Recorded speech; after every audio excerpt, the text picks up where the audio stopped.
Le ronronnement du Gulfstream G700 était devenu ma berceuse, ou mon bourreau. J'étais assise, les doigts agrippés au dossier, et je regardais les lumières de la Nouvelle-Angleterre filer sous l'aile. New York, une vie entière, ou du moins ce que j'avais cru être une vie, réduite à un point lointain. J'étais censé être à terre, je crois que tout le monde le pensait. Mon compte en banque, un zéro pointé. Mais j'étais là, dans ce jet privé qui sentait le thé blanc et l'ambition, direction Genève. C'était fou, irréel. Comment j'en étais arrivé là, tu demandes? Ah, Julien? Tout commence et finit toujours avec Julien, non? Je me souviens, il y a 6 mois à peine. Où était-ce plus? Mon horloge interne s'est déréglée, tu sais, avec le stress. J'étais encore dans ce penthouse parisien. Le 432 Park Avenue, enfin, notre version française, quelque part vers le Trocadéro. L'air y était toujours froid, filtré, avec cette odeur bizarre de cuir cher et d'ozone. L'odeur de l'argent, comme Julien aimait dire. Ce soir-là, il sentait la trahison. Je regardais Paris, toutes ces lumières, et j'avais l'impression d'être sur une carte mer géante, froide et mécanique. Arrête de faire ton cinéma, Marie, Julien avait dit, sans lever les yeux de son téléphone. Toujours collé à ses marchés asiatiques. C'est une séparation standard. Mes avocats chez Dubois & Associés sont tout rédigés. C'est solide, mais juste. Pas une once de regret dans sa voix, juste l'impatience d'un PDG qui gère une erreur de budget. Juste? Il m'offrait une baraque de vacances en Bretagne et une rente misérable pendant 3 ans.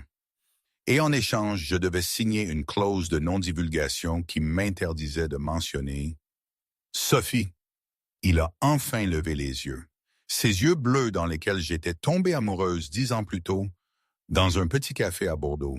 Maintenant, c'était des éclairs de glace. Sophie est ma VP Communication, essentielle à l'entreprise. Ta jalousie ne gâchera pas l'introduction en bourse. Le conseil est susceptible, Marie. C'est dans 3 mois. C'est ta maîtresse, Julien. Depuis 2 ans. J'ai murmuré, la gorge nouée. C'est une partenaire. Quelque chose que tu as cessé d'être il y a longtemps. Il a claqué, se levant. Il a tapé sur le dossier bleu épais sur la table. Écoute, tu peux te battre. Engager un petit avocat véreux. Traîner ça en longueur pendant 2 ans et me regarder te ruiner frais juridiques jusqu'à ce que tu vendes tes bijoux pour acheter ton pain. Ou tu peux signer, prendre la maison en Bretagne, disparaître discrètement, garder ta dignité. J'ai regardé l'homme que j'avais soutenu quand il codait dans une cave. L'homme dont j'avais relu les premiers dossiers de présentation jusqu'à en avoir les yeux brouillés. Dont j'avais rebâti la confiance chaque fois qu'un investisseur lui claquait la porte au nez. Il m'avait effacé. Pour lui, j'étais juste du vieux code, obsolète à purger. Je me suis avancé vers la table. Il a ricané, s'attendant aux larmes, aux cris, aux négociations. Il était prêt pour le combat. Il adorait ça. J'ai pris le stylo Mont-Blanc. J'ai tourné à la dernière page. Je ne veux pas de la maison en Bretagne. J'ai dit, ma voix étonnamment stable. Il a froncé les sourcils. L'appart à Nice alors? Il a une meilleure vue, mais les impôts? Je ne veux pas de l'appart, je ne veux pas de la rente. Julien s'est figé. De quoi tu parles? Je ne veux rien. Je vais signer tes papiers. Je vais signer ton NDA. Mais je raye la clause de pension alimentaire et de division des biens. Je pars avec ce avec quoi je suis arrivé. Il a éclaté de rire, un son sec. Tu bluffes. Tu n'as pas travaillé depuis 7 ans, Marie. Tu n'as aucune économie. Tu crois que jouer la martyre va me faire courir après toi? Ça ne marchera pas. Je ne joue pas, j'ai chuchoté. J'ai barré la section des actifs, paraphé, puis signé le document avec une sorte de fureur silencieuse. J'ai posé le stylo. Tu peux garder l'argent, Julien. Chaque centime. Le penthouse, le domaine de Saint-Tropez, le jet. Tu peux garder, Sophie. J'ai retiré ma bague de mariage. Une émeraude de 4 carats, parfaite et froide. Je l'ai posé sur le dossier bleu. Mais tu ne gardes pas mon respect et tu n'achètes pas mon silence. Je te le donne gratuitement, donc tu ne me dois rien. Je me suis retourné et j'ai marché vers l'ascenseur privé. « Marie !» a crié Julien, confus, sa confiance ébranlée pour la première fois. « Si tu sors de cette porte sans rien, ne crois pas que tu pourras revenir en rampant quand les factures de carte de crédit vont tomber. Je te détruirai. » Les portes de l'ascenseur se sont refermées. Je l'ai vu, tenant son scotch, ne ressemblant plus à un vainqueur, mais à un homme qui essaie de comprendre où était l'erreur dans le code. Je suis sorti du 402 Park Avenue avec 2 valises et j'ai hélé un taxi. Je n'ai pas regardé en arrière. Non, vraiment pas. 3 mois plus tard, le radiateur de mon minuscule appartement au 4e étage d'un vieil immeuble à Montreuil crachotait, un rappel constant de ma chute. L'appart était la taille de mon ancienne salle de bain principale. La peinture s'écaillait, la vue donnait sur un mur en briques. J'étais assise à une table bancale d'IKEA, fixant mon écran d'ordinateur portable. Le solde de mon compte en banque clignotait en rouge, 1540, 50 $. J'avais postulé à 30 emplois le mois dernier, assistante de direction, gestion de bureau, même correction d'épreuves. J'avais une licence en histoire de l'art de la Sorbonne, mais 7 ans de femme au foyer sur mon CV était une sentence de mort professionnelle. Et puis, il y avait le reste, le venin de Julien. J'ouvrais un nouvel onglet et tapais mon nom sur Google. Les résultats me donnaient la nausée. Premier résultat, le Parisien. La croqueuse de diamants qui s'est enfuie. Pourquoi Murray Jenkins a abandonné son mania de la tech avant l'IPO? Deuxième résultat, voici. Des sources proches de Gillian Sterling affirment que l'ex-femme a exigé 50 millions d'euros avant de disparaître avec un amant secret. Julien ne s'était pas contenté du divorce. Il salait la terre. Son équipe de com, dirigée par cette peste de Sophie Vin, avait tissé un récit si féroce que j'étais devenu une paria. Il prétendait que je l'avais quitté, que j'étais instable, que j'avais détourné des fonds. C'était des mensonges, tout ça. Mais Julien contrôlait le récit parce que Julien possédait des contacts avec les médias. C'était la coqueluche du monde de la FinTech. Paystream. Son entreprise était sur le point d'entrer en bourse et il devait apparaître comme la victime d'un mariage chaotique pour gagner la sympathie des investisseurs conservateurs. J'ai fermé l'ordinateur portable, retenant mes larmes. J'avais vendu mes sacs de créateurs pour payer la caution de cet appartement. J'avais vendu ma montre Cartier pour les 2 premiers mois de loyer. Maintenant, je n'avais plus rien. Mon téléphone a vibré. Une notification LinkedIn. Encore un refus. Merci de l'intérêt que vous portez au poste d'éditrice junior. Cependant, j'ai mis ma tête dans mes mains. Peut-être que Julien avait raison. Peut-être que j'étais faible. J'avais refusé d'argent par fierté, pensant que ça me libérerait. Au lieu de ça, ça m'avait rendu facile à cibler. Sans argent pour un avocat, je ne pouvais pas le poursuivre en diffamation. J'étais piégé. Un coup de lourd à ma porte m'a fait sursauter. Mon cœur s'est emballé. Julien m'avait-il retrouvé? Envoyait-il de nouveau des huissiers pour me harceler? J'ai rampé jusqu'à la porte et j'ai regardé par le Judas. Dans le couloir sombre et vacillant, il n'y avait pas un huissier. C'était un homme dans un costume 3 pièces anthracite impeccable. Il détonnait sur le papier peint écaillé, comme un diamant dans un caniveau. Il était plus âgé, la soixantaine peut-être, avec des cheveux argentés et une posture qui suggérait une discipline militaire. Il tenait une mallette en cuir. J'ai hésité, puis j'ai déverrouillé la serrure et entrouvert la porte, laissant la chaîne. « Mary Jenkins ?» a demandé l'homme.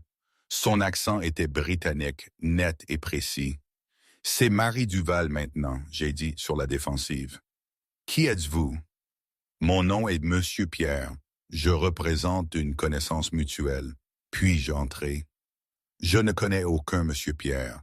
Si Julien vous a envoyé, dites-lui qu'il n'y a plus rien à prendre. » Monsieur Pierre a laissé un petit sourire compatissant effleurer ses lèvres.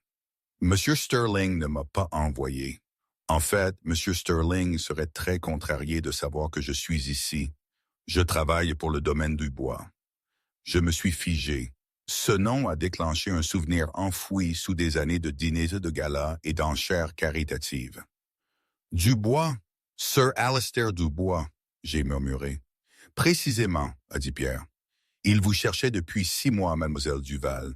Il semble que vous soyez une femme difficile à trouver quand vous ne voulez pas l'être. Il a lu les articles dans la presse.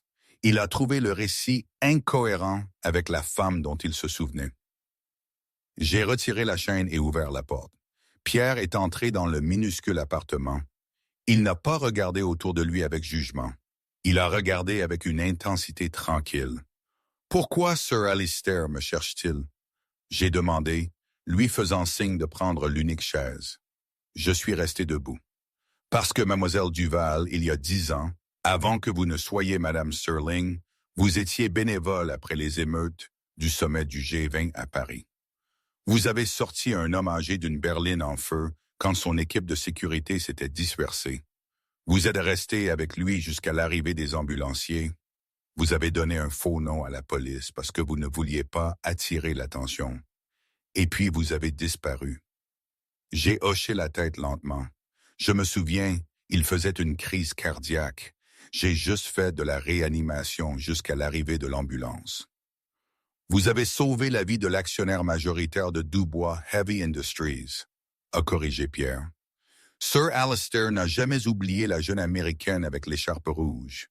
Il a fallu une décennie à son équipe de renseignement privé pour faire correspondre votre description et votre profil biométrique des caméras de rue à Mary Sterling.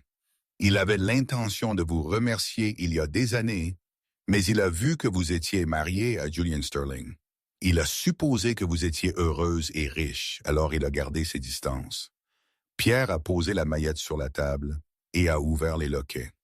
Cependant, et poursuivit Pierre, sa voix baissant d'un octave, quand la nouvelle de votre divorce a éclaté, et plus précisément les termes de votre divorce, Sir Alistair est devenu suspicieux.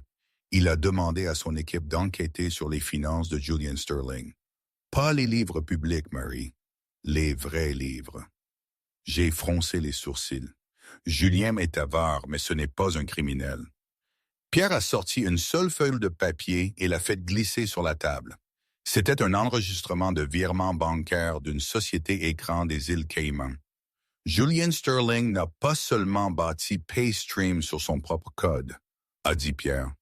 Il l'a construit en utilisant un algorithme propriétaire qu'il a volé à une filiale défunte de Dubois Industries lors d'une joint venture il y a 7 ans.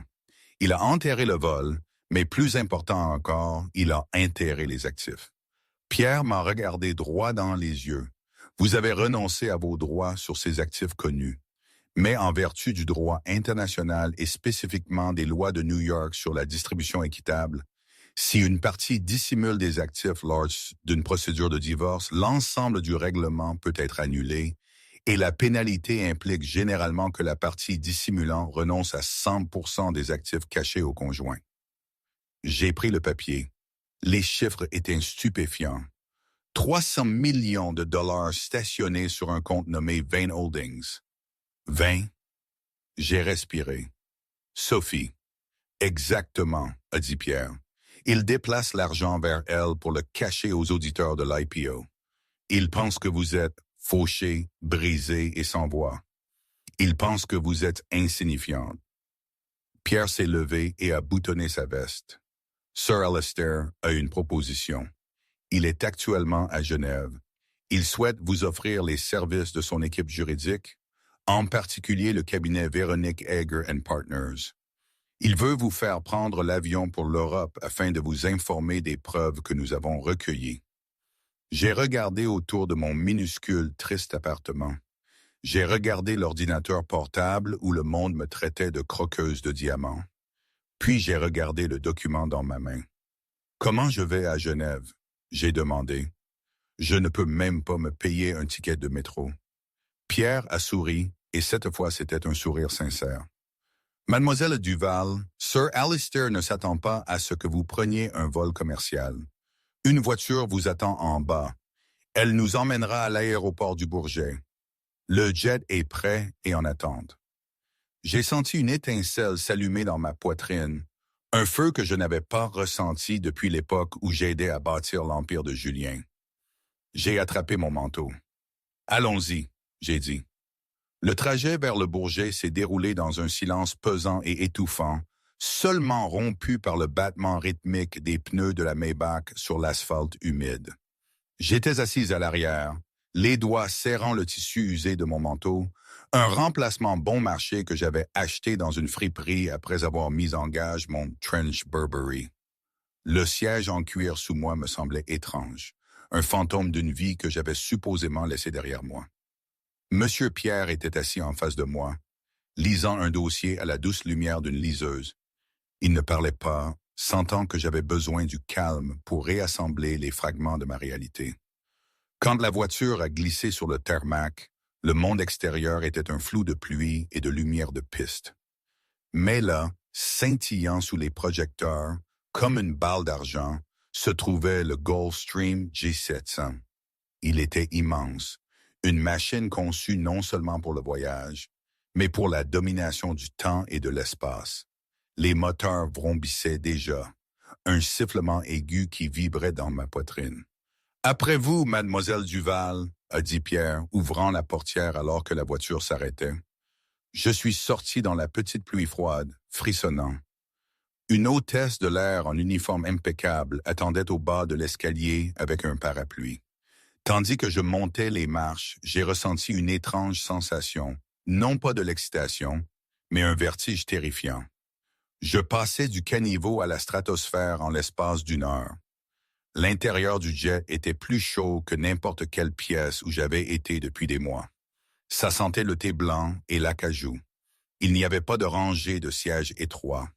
Au lieu de cela, il y avait un salon avec des canapés couleur crème, une table à manger dressée avec du cristal et un grand écran affichant la trajectoire de vol vers Genève. « Puis-je vous apporter quelque chose, madame? Champagne? Scotch? » a demandé l'hôtesse de l'air alors que je m'enfonçais dans un fauteuil pivotant qui ressemblait à un nuage. J'ai regardé les carafes de cristal. Julien buvait toujours du scotch. Il disait que ça lui donnait l'air d'un homme sérieux. « De l'eau, » j'ai dit, la voix rauque. « De l'eau glacée et un café noir. J'ai besoin d'être éveillé. » Pierre s'est assis en face de moi, attachant sa ceinture. Le jet a commencé à rouler, le mouvement doux et prédateur. « Vous vous demandez pourquoi vous, » a dit Pierre doucement, fermant son dossier. « Vous vous demandez pourquoi Sir Alistair ferait de telles dépenses pour une femme qu'il a rencontrée une seule fois il y a 10 ans, pendant 20 minutes. » Ça m'a traversé l'esprit, j'ai dit, regardant les lumières de la banlieue parisienne défiler devant la fenêtre. Les hommes riches ne font pas de faveurs, ils font des investissements. Quel est le retour sur investissement avec moi, monsieur Pierre? Pierre a souri, une expression sincère qui a plissé le coin de ses yeux. Vous êtes plus perspicace que monsieur Sterling ne vous l'a concédé. Vous avez raison, c'est un investissement, mais pas en argent. Sir Alistair a assez d'argent pour acheter Dieu si Dieu était à vendre. Il l'investit dans la justice.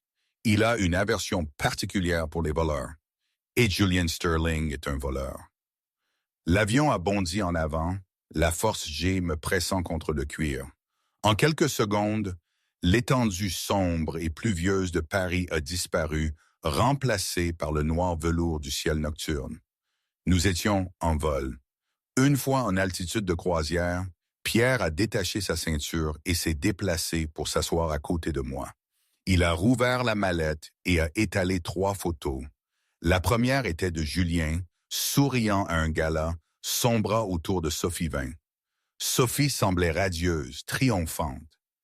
Elle portait un collier de diamants, le même collier que Julien m'avait dit être trop cher pour mon anniversaire l'année dernière.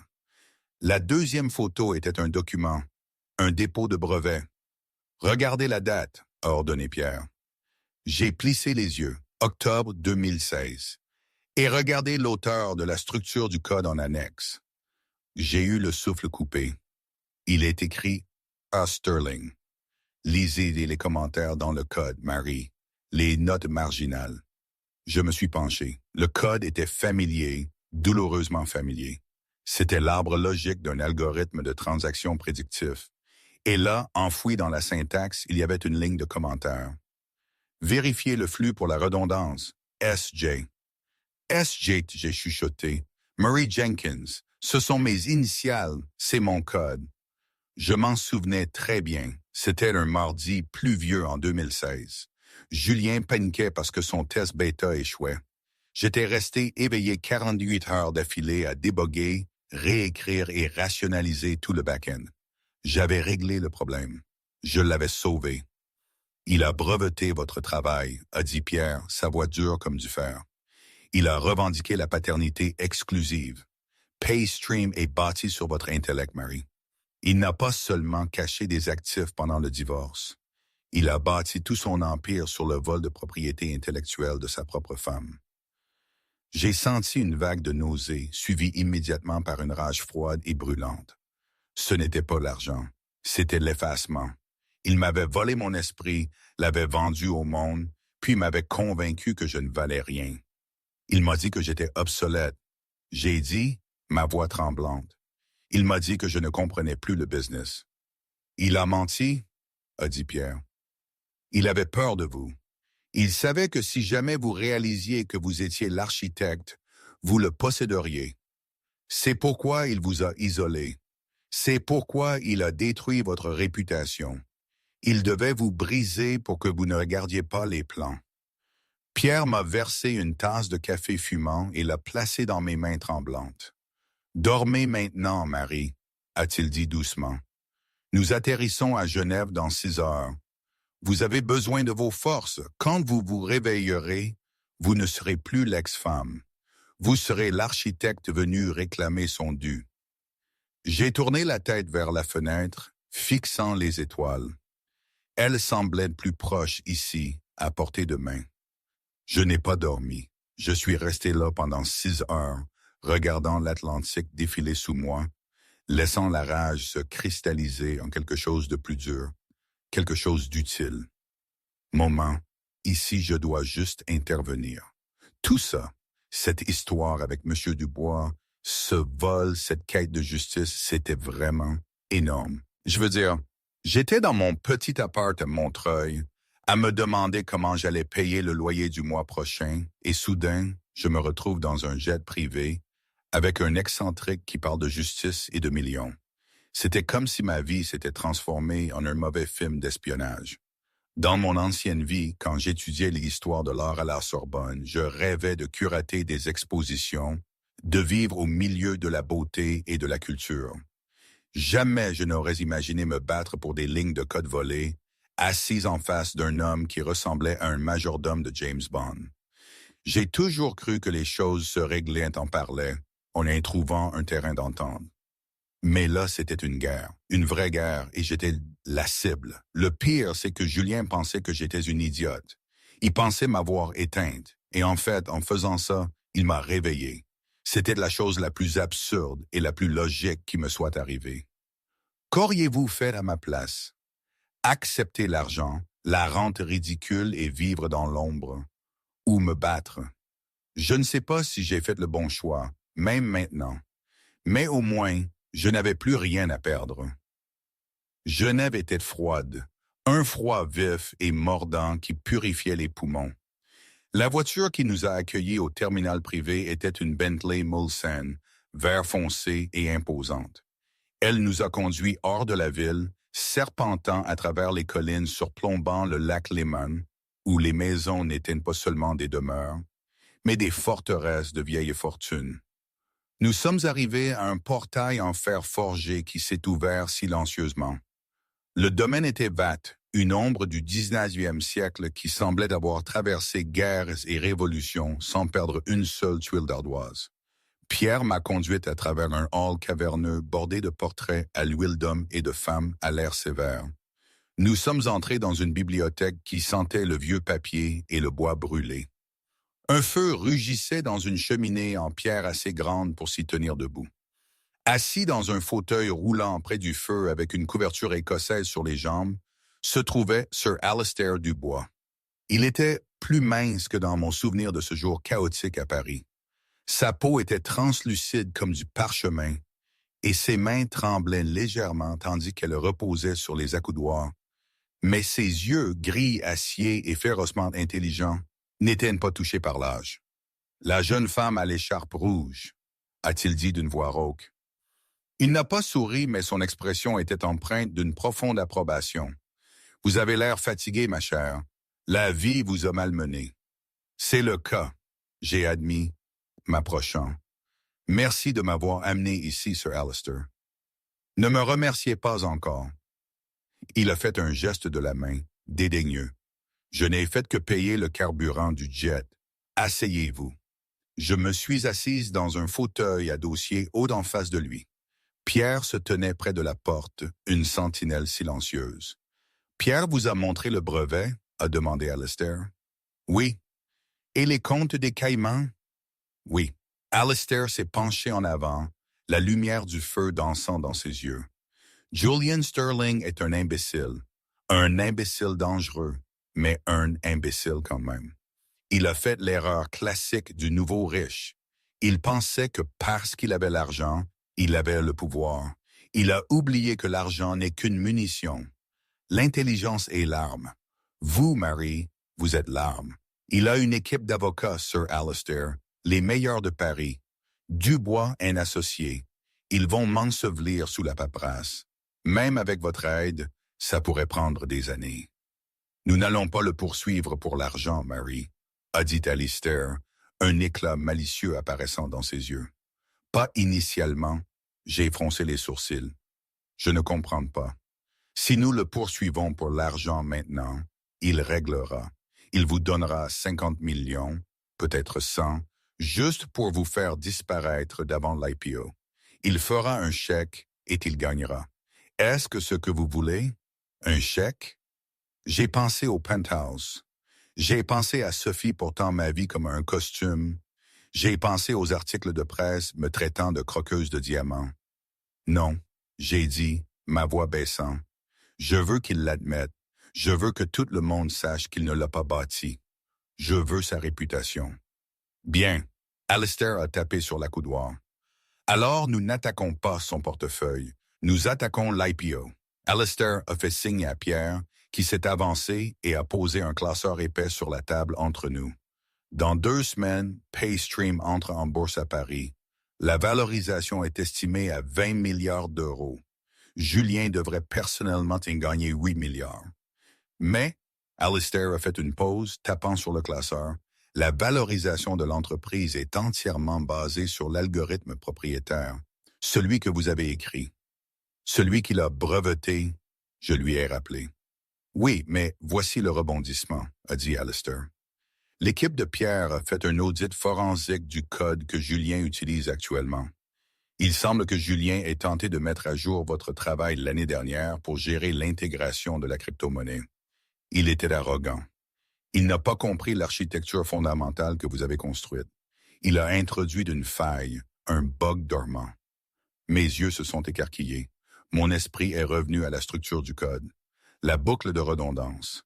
Si le volume de transactions dépasse un certain seuil, la clé de cryptage se déstabilise, a conclu Alistair. C'est une bombe à retardement. Si Paystream entre en bourse et que le volume explose, comme ce sera le cas le jour de l'ouverture, le système ne va pas seulement planter. Il exposera les données des utilisateurs. Ce sera la plus grande fuite de données de l'histoire de la FinTech. J'ai fixé le feu. Il ne sait pas. Il s'est entouré de Benny Oui et de Sophie Vane, qui ne connaît rien au codage. Personne n'ose lui dire que la fondation est pourrie. Il pense que c'est parfait parce qu'il pense être un génie. Alistair s'est penché en arrière. Vous avez 2 choix, Mary. Choix A, nous le poursuivons maintenant pour les actifs. Il règle. Vous devenez riche. Il corrige le bug discrètement et il devient milliardaire. Et le choix B? Choix B, vous laissez l'IPO se dérouler. Vous le laissez monter sur cette scène. Vous le laissez sonner la cloche d'ouverture. Et au moment exact où le marché ouvre, nous déposons une injonction publique frénétique. Non pas pour l'argent du divorce, mais une injonction d'urgence en matière de propriété intellectuelle affirmant que le code est volé et dangereux. Nous joignons la preuve du bug. Nous prouvons que vous êtes la seule à savoir comment le réparer. L'action va chuter, j'ai chuchoté. L'IPO va s'effondrer. Il perdra tout, a dit Alistair calmement. Pas seulement l'argent, la confiance, la réputation. Les investisseurs le poursuivront pour fraude. La SEC l'enquêtera. Il sera radioactif. La pièce est devenue silencieuse. Le crépitement des bûches ressemblait à des coupes de feu. C'était une option nucléaire. C'était de la guerre totale. J'ai regardé mes mains. Des mains qui avaient frotté les sols de Montreuil la semaine dernière. Des mains qui avaient bâti un algorithme valant des milliards d'euros 5 ans auparavant. Il a détruit mon nom, j'ai dit doucement. Il a fait croire au monde que j'étais une sanguesue. Si je fais ça, je prouve que j'étais la source. Vous prouvez que vous êtes le Titan, a corrigé Alistair.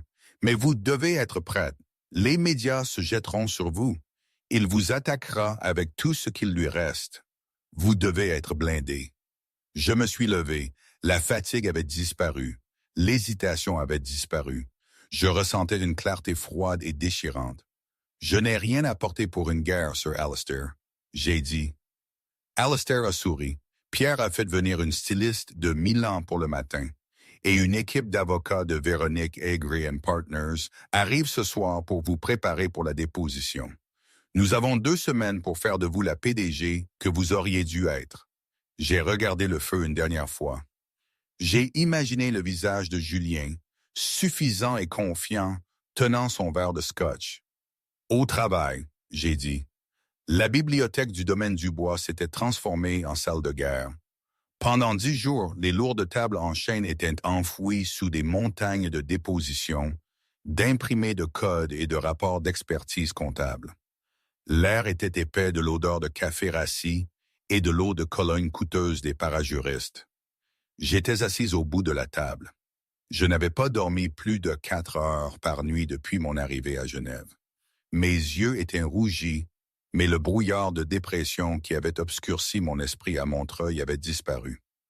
À sa place, il y avait une concentration vive et vibrante. En face de moi étaient assis Pierre et une femme nommée Véronique Aigre, l'avocate principale de son cabinet. Véronique portait bien son nom. C'était une femme mince comme une lame, avec une coupe au carré si précise qu'elle semblait pouvoir couper du verre. Elle ne me traitait pas comme une victime, elle me traitait comme un témoin hostile. « Recommencez », a commandé Véronique, sans lever les yeux de ses notes. J'ai signé les papiers du divorce parce que je voulais juste partir. J'ai dit « ma voix stable ». Objection.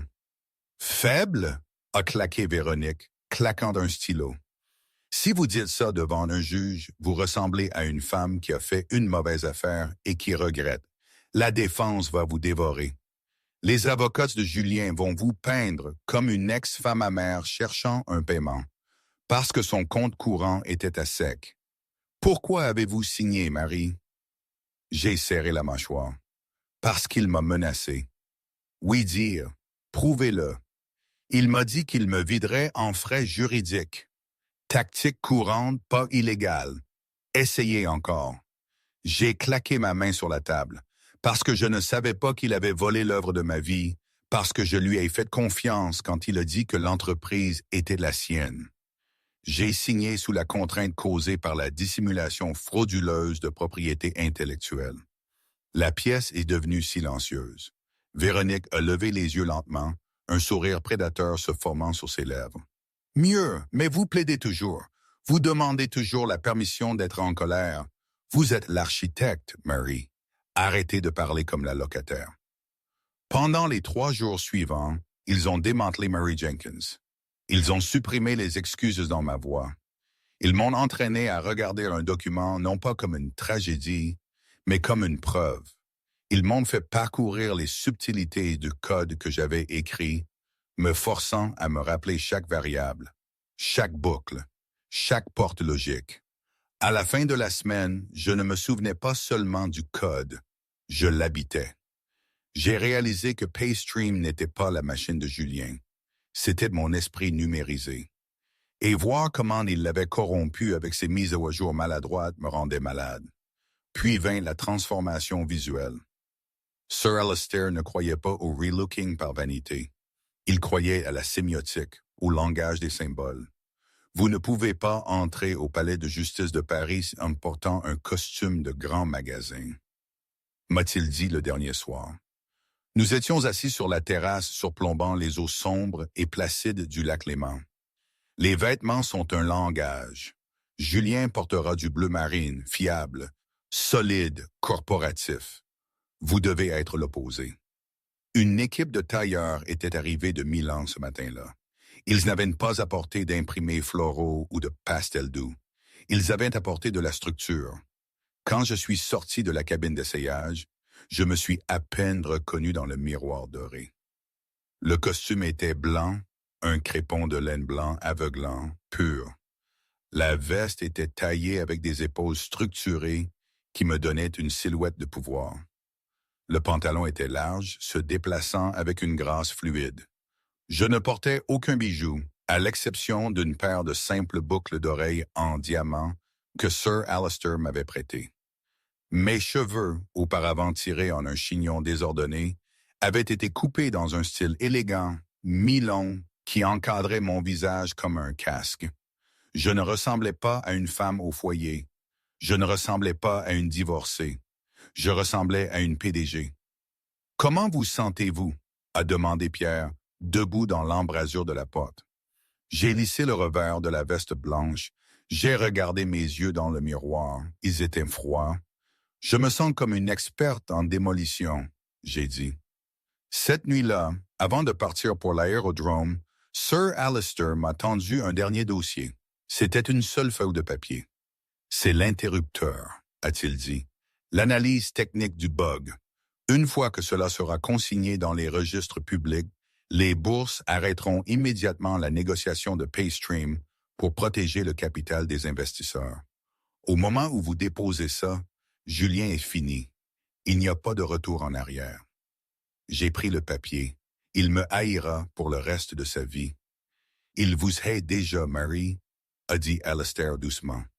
Il vous hait parce qu'il a besoin de vous. Et pour un homme comme Julien, le besoin est l'humiliation suprême. Allez lui montrer qu'il avait raison d'avoir peur. Paris, le jour de l'IPO. Le soleil du matin frappait la façade de la bourse de Paris, baignant les colonnes d'or. C'était un jour parfait pour un couronnement. Des banderoles pendaient aux lampadaires. PayStream, l'avenir de l'argent. À l'intérieur du balcon VIP, Julian Sterling vibrait d'adrénaline. Il vérifia son reflet dans la cloison vitrée. Son costume était impeccable. Ses dents blanches. Il regarda la salle des marchés où les traders se rassemblaient déjà, les yeux rivés sur les écrans. Le prix d'ouverture était fixé à 45 € l'action. Les analystes prévoyaient qu'il atteindrait 80 € à midi. « Tu as l'air de valoir 1 milliard », a chuchoté Sophie, glissant son bras sous le sien. Elle portait une robe rouge, agressive et brillante. Elle lui a serré le biceps. « Ça y est, Julien, nous avons gagné. » Julien a pris une profonde inspiration. « Tu as des nouvelles des avocats à propos de Marie ?»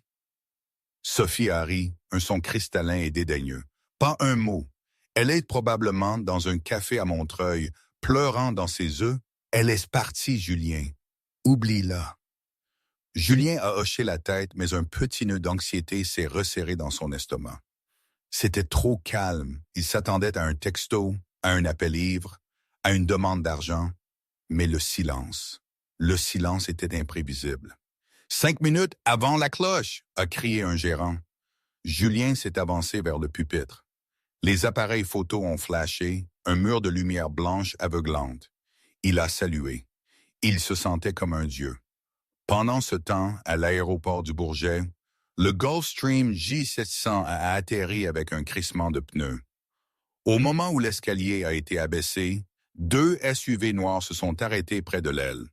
Je suis descendu les marches. Le vent fouettait mon pantalon blanc, mais je n'ai pas tressailli. Pierre était juste derrière moi, portant la mallette contenant l'injonction et les preuves. « Nous avons 45 minutes pour arriver au tribunal », a dit Pierre, vérifiant sa montre. « Le trafic est dense sur le périphérique. »« Emmenez-nous-en », j'ai dit, me glissant à l'arrière du premier SUV. Le chauffeur n'a pas hésité. Il a activé une sirène, illégale pour les civils, mais l'argent achète beaucoup de choses, y compris l'apparence de l'autorité, et a démarré en trombe de la porte de l'aéroport. À l'intérieur de la voiture, j'ai ouvert mon iPad. J'ai lancé le direct de BFM Business. Il y avait Julien, souriant, tenant le marteau. Le défilement en bas de l'écran indiquait « Paystream, IPO historique ».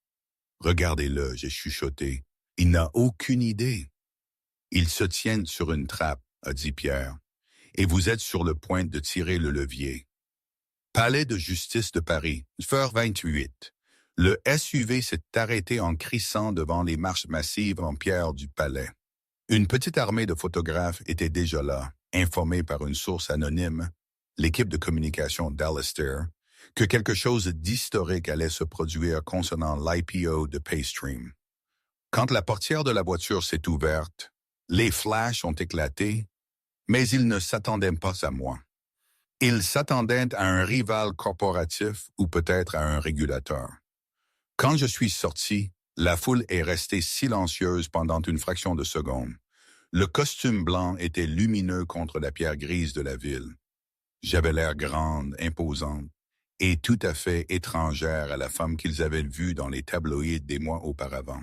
« Qui est-ce » a crié un photographe. « C'est l'ex-femme. »« C'est Mary Sterling. » J'ai ignoré. J'ai monté les marches d'une enjambée qui dévorait le sol. Pierre m'a flanqué, utilisant sa maillette pour écarter doucement la mère de journaliste. « Madame Sterling, êtes-vous ici pour arrêter l'IPO? » Un journaliste de Bloomberg m'a tendu un microphone au visage. Je me suis arrêté. J'ai tourné vers la caméra, le visage calme, les yeux perçants. « Mon nom est Marie Duval », j'ai dit, ma voix claire et amplifiée par les microphones. « Et je ne suis pas ici pour arrêter l'IPO. Je suis ici pour signaler un crime. » Je me suis retourné et j'ai traversé les portes tournantes. Bourse de Paris, 9h30. Cling, cling, cling. Julien a fait retentir le marteau sur le bloc sonore. La cloche a sonné dans la salle des marchés. Des confettis ont plu du plafond. La salle a éclaté en acclamations. Sur le grand écran, le symbole boursier PS est apparu. « Ouvert à 48 » a crié quelqu'un. « 52 » « 60 » Julien a étreint Sophie. Il a saisi la coupe de champagne qu'on lui attendait. « À nous » a-t-il crié par-dessus le rugissement. « À l'Empire » Il a levé les yeux vers le moniteur géant qui affichait BFM Business, s'attendant à voir son propre visage. Au lieu de cela, le flux a coupé le plan de la salle. Le bandeau d'information clignotait en rouge urgent. Le visage du présentateur était pâle. Nous interrompons la couverture de l'IPO de Paystream avec des informations de dernière minute du Palais de justice de Paris. Une injonction d'urgence massive vient d'être déposée contre Julian Sterling et Paystream Holdings. Julien s'est figé. La coupe de champagne a glissé de ses doigts et s'est brisée sur le sol du balcon. La caméra sur l'écran a coupé vers les marches du palais. Il y avait moi, l'air d'un ange vengeur en blanc, à côté de Véronique Aigre. Le présentateur a continué à lire rapidement. La plaignante, Marie Duval, ancienne épouse de M. Sterling, allègue que le code source principal de Paystream lui a été volé. De plus, le dossier comprend un audit technique affirmant que le logiciel actuel contient une faille de sécurité catastrophique qui met toutes les données des utilisateurs en danger. Le juge-président a accordé une ordonnance de restriction temporaire immédiate sur la négociation des actions en attendant un examen de l'AMF. Dans la salle des marchés en dessous, les acclamations se sont arrêtées. C'est arrivé comme une vague. Le silence s'est répandu des traders près des écrans jusqu'à l'arrière de la salle. Les transactions se sont arrêtées. Un responsable a hurlé « Code rouge ! Transaction interrompue sur PS ». Les chiffres sur le grand tableau se sont figés. Le graphique, qui s'était envolé comme une fusée, est devenu plat. Julien a fixé l'écran. Il a vu mon visage. Je ne souriais pas. Je regardais directement l'objectif de la caméra. Et il avait l'impression que je regardais directement dans son âme. « C'est un mensonge !» a hurlé Julien, agrippant la balustrade. « C'est un mensonge! Elle est folle! Elle est fauchée! » Sophie s'est éloignée de lui, son visage perdant toute couleur. Elle a vérifié son téléphone. « Julien, les nouvelles, c'est en tendance. Marie Duval, architecte. Fraud Paystream. Il poste les documents de brevet. Il poste les comparaisons de code. » Julien a cherché son téléphone. Ses mains tremblaient si fort qu'il l'a laissé tomber. « Elle ne peut pas faire ça », a-t-il sifflé. Elle a signé le NDA. Elle a signé l'accord. Mais au fond, il savait. Il a regardé les visages des banquiers qui l'entouraient. 1 minute auparavant, il le regardait avec adoration. Maintenant, il le regardait avec horreur. Il reculait, se distançant physiquement du rayon d'action. Les portes de l'ascenseur derrière le pupitre se sont ouvertes. 2 hommes en costume sombre sont sortis. Ce n'étaient pas des banquiers, c'étaient des agents de la DGSI de la Division des crimes financiers, accompagnés de régulateurs de l'AMF. Julien s'est tourné vers l'écran. J'étais en train de m'éloigner des microphones disparaissant dans le palais de justice. Je n'avais pas seulement arrêté l'argent. J'avais brûlé le temple jusqu'aux fondations. Le téléphone de Sophie a vibré. C'était une notification de la banque. Alerte. Actif gelé conformément à l'ordonnance du tribunal fédéral. Julien s'est affaissé contre la balustrade, les confettis tombant encore autour de ses pieds comme des cendres grises. La fête était finie. Le silence dans le penthouse du 432 Park Avenue était différent maintenant. Ce n'était plus le silence du pouvoir climatisé et contrôlé. C'était le silence d'une tombe. 3 semaines s'étaient écoulées depuis que l'IPO avait implosé en direct à la télévision. Pendant ce temps, le monde avait été chamboulé. L'enquête de l'IMF avait gelé les avoirs personnels de Julian Sterling. Le conseil d'administration de Paystream, confronté à un recours collectif d'investisseurs qui se sentaient floués, avait voté à l'unanimité pour le destituer de son poste de PDG. Julien était assis sur le même canapé italien sur mesure, mais la pièce autour de lui était en train de changer. Des déménageurs en combinaison bleue emballaient systématiquement la vie qu'il avait construite. Ils enveloppaient les vases en cristal dans du papier bulle. Ils décrochaient les tableaux des murs, laissant des fantômes rectangulaires sur le plâtre. L'ascenseur a retenti. Julien n'a pas levé les yeux. Il s'attendait à son avocat. Au lieu de cela, le cliquetis de talons hauts a résonné sur le sol de marbre. Des cliquetis rapides et énervés. Sophie Vin a fait irruption dans le salon, traînant une série de bagages Louis Vuitton. Elle ne portait plus la robe rouge de la victoire. Elle portait un trench coat et des lunettes de soleil, bien qu'il fasse couvert dehors. « Les cartes sont refusées, Julien », a-t-elle craché sans prendre la peine de le regarder. « Toutes.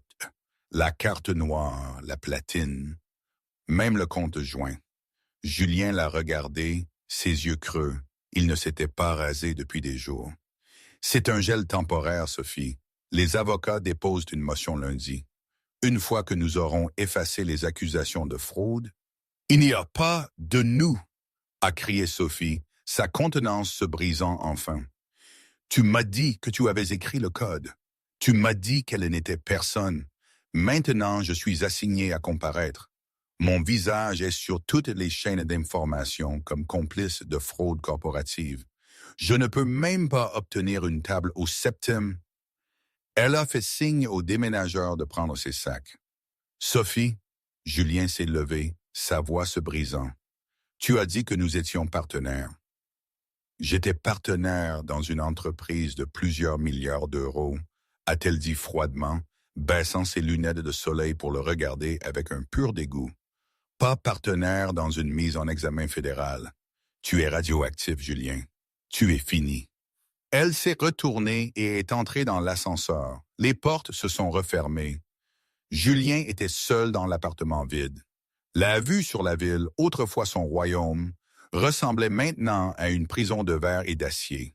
2 jours plus tard, le dernier acte s'est déroulé non pas dans un penthouse, mais dans une salle de conférence au 45e étage de l'immeuble Véronique Egger and Partners, au cœur de Paris. La table était longue et polie, reflétant le ciel gris à l'extérieur. D'un côté était assis Julien, flanqué d'un avocat commis d'office parce que son équipe juridique coûteuse avait démissionné pour non-paiement.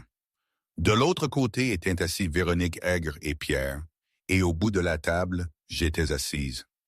Je portais un costume bleu marine aujourd'hui, professionnel, sérieux, autoritaire. J'ai regardé Julien entrer. Il avait l'air plus petit. Ses épaules étaient affaissées. Son costume mal ajusté comme s'il avait perdu 20 kilos d'ego en 20 jours. Il ne pouvait pas me regarder dans les yeux. Simplifions les choses, a commencé Véronique, faisant glisser un document sur la table. L'AMF est prête à offrir une certaine clémence sur les accusations de fraude criminelle si vous admettez que la propriété intellectuelle appartenait à Mme Duval et que vous avez sciemment déposé un faux brevet. Si j'admets ça, a chuchoté Julien, sa voix rauque, je perds l'entreprise. Je perds les droits de brevet. Je perds tout. Vous avez déjà perdu l'entreprise, Monsieur Sterling, a dit Pierre calmement. La seule chose que vous négociez maintenant, c'est si vous passez les 10 prochaines années dans une prison fédérale ou dans une maison de campagne. Julien a levé les yeux, confus. Quoi? J'ai parlé pour la première fois. Ma voix n'était pas forte, mais elle commandait la pièce instantanément.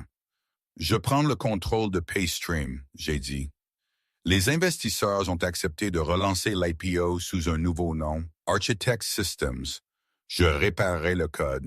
Je sécuriserai les données des utilisateurs. Je sauverai la valorisation. Je me suis penché en avant.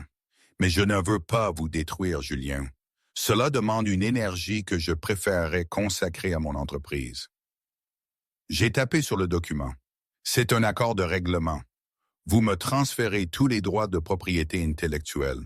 Vous admettez publiquement la fraude pour laver le nom de l'entreprise. En échange, je retirerai le procès civil pour les actifs volés. Je ne ferai pas pression pour une peine de prison. Julien a regardé le papier. C'était une bouée de sauvetage. Une bouée de sauvetage humiliante, dévastatrice. Et j'ai continué, un petit fantôme ironique de sourire effleurant mes lèvres. Je me sens généreuse. Je vous accorderai une rente mensuelle pendant 3 ans et vous pourrez avoir le chalet en Bretagne. Julien s'est figé. L'air a quitté ses poumons. C'était exactement l'offre qu'il m'avait faite 6 mois auparavant. Le chalet d'été, la rente, la pitié. Vous ne pouvez pas être sérieuse, a-t-il chuchoté. Je suis très sérieuse, j'ai dit, prenant de mon stylo. C'est une offre juste, Julien. Vous pouvez vous battre. Traînez ça en longueur et me regarder vous ruiner en frais juridiques jusqu'à ce que vous vendiez votre montre pour acheter votre pain. Ou vous pouvez signer, prendre la maison en Bretagne, disparaître discrètement. Gardez votre dignité. Les mots l'ont frappé comme des coups physiques. Je le miroitais parfaitement, lui renvoyant sa propre cruauté avec une précision éblouissante. Julien a regardé autour de la pièce. Il n'a vu aucune sympathie. Il n'a vu que la réalité froide et dure du monde qu'il pensait autrefois posséder.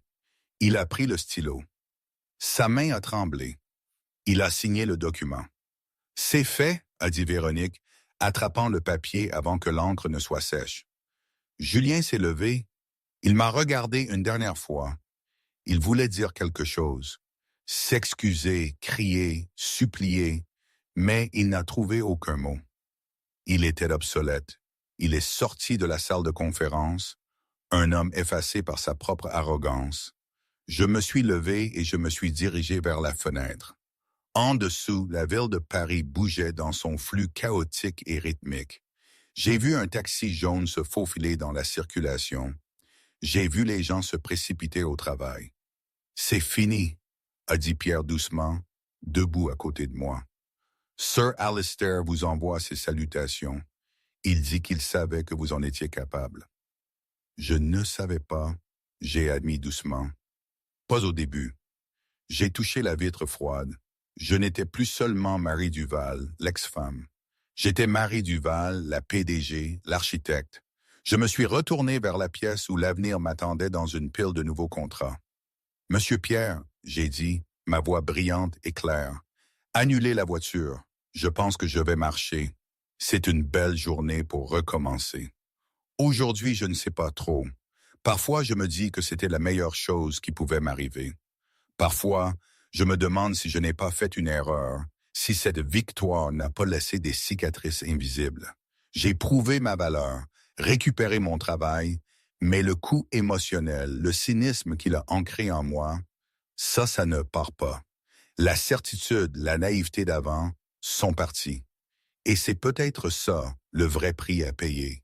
Rien n'est parfait, rien n'est totalement clair. Mais c'est ma vie maintenant, mon empire. Et ça, c'est quelque